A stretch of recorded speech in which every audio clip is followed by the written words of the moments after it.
क्या आपने कभी सोचा है कि सूर्यदेव के रथ में केवल एक ही पहिया क्यों होता है, जबकि सभी रथों में तो 4 या 2 पहिए होते हैं?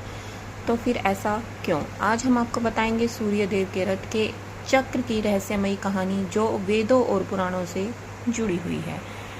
ऋग्वेद में लिखा है, एको अश्वो वहति सप्तनामा, अर्थात एक अश्व रथ जिसे 7 नामों वाले अश्व खींचते हैं।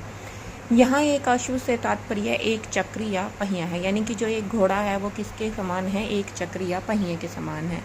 और 7 नामों वाले अश्व 7 घोड़े हैं जो सूर्य के रथ को खींचते हैं।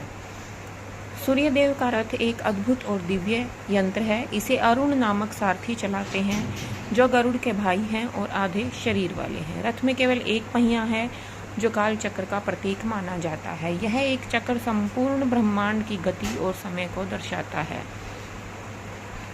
यह चक्र दिन रात, ऋतुओं और जीवन मरण के चक्र का प्रतिनिधित्व करता है।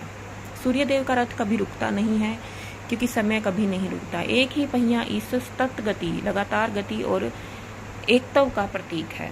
एक कथा के अनुसार महर्षि अत्रि ने सूर्यदेव से प्रार्थना की कि वे समय को नियंत्रित करें ताकि उनकी साधना पूर्ण हो सके। सूर्यदेव ने अपने रथ का एक पहिया उतार दिया, जिससे समय धीमा हो गया। तब से एक चक्र की ब्रह्मांडीय गति का प्रतीक बन गया।